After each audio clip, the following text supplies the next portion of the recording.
Hey everybody, Miguel Maravilla. It is Tuesday, June 30th, 2020. What a week it was last week. Tuesday night, you had Joshua Franco dethrone WBA champion Andrew Maloney to win the WBA super flyweight title. That was convincing for me. I thought Franco did what he had to do to come out with the victory. Those 114, 113 scorecards, come on, give me a break. You mean to tell me that the knockdown is what made the difference in that fight? No, not at all. And then Thursday, you had Jason Maloney, the twin brother of Andrew Maloney, looked impressive in scoring a stoppage over Leonardo Baez. This was a pretty tough fight. Baez was a real live dog in this one. Came out scrapping. So was Malone. Maloney was ready for everything. And he ends up getting the victory. Then Saturday, you had prospects showcasing themselves, and then you had the main event. Miguel Berchel, of course, as expected, was victorious. Going back to those prospects, very impressive stuff by Omar El Pollo Aguilar, Rafael Divino Espinosa, as well as El Pollito Aguilar. Those guys are going to be Mexico's up and coming prospects. I feel Zamfir has them going in the right direction. That's the weekend wrap, and we're off to this week.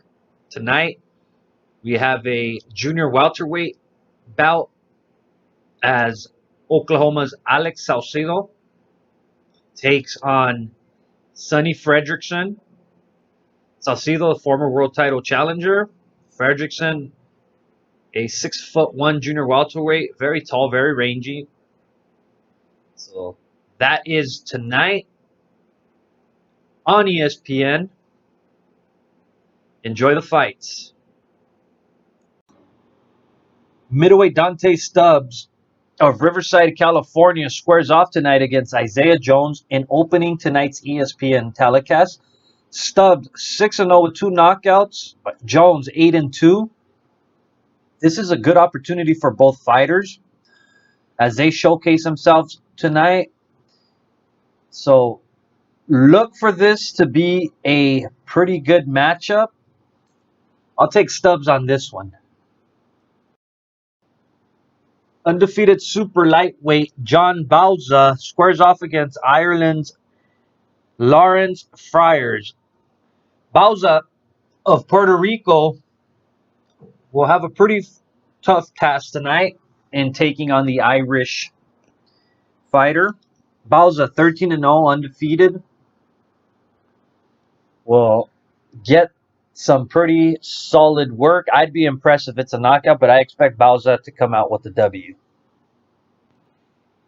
In the co-feature tonight, Josue Vargas, with a record of 16-1, 9 knockouts, takes on the hardened veteran Salvador Briseño with a record of 17-5 and 11 knockouts. For Briseño, this is, it comes in as the B side. Vargas is the guy that's being co-featured. However, this fight, I look for Briseño to give Vargas the work.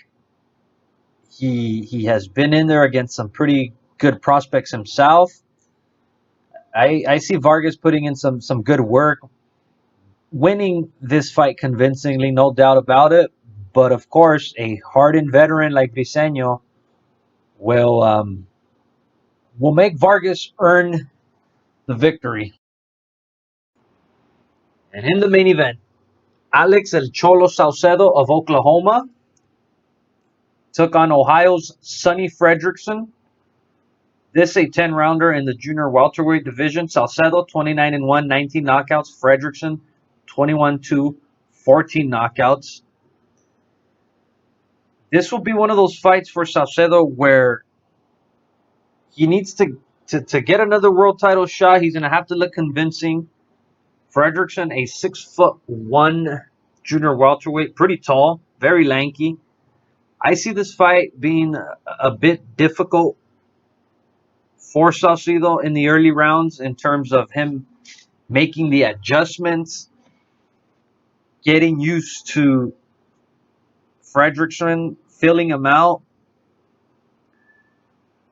The height, the reach, I feel is going to be an issue in the early rounds. However, Saucedo makes the adjustments in the middle rounds. From there, he takes over.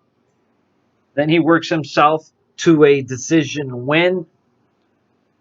Saucedo has only fought one round since his knockout defeat to Maurice Hooker, as he fell short in his world title bid back in November of 18. Saucedo scored a first-round knockout over Rod Salka. That's pretty much all he's done since. For Fredrickson, he is coming off a majority decision defeat to Samuel Tea last November. So expect Saucedo to come out with the victory as he looks to make his case for another world title shot.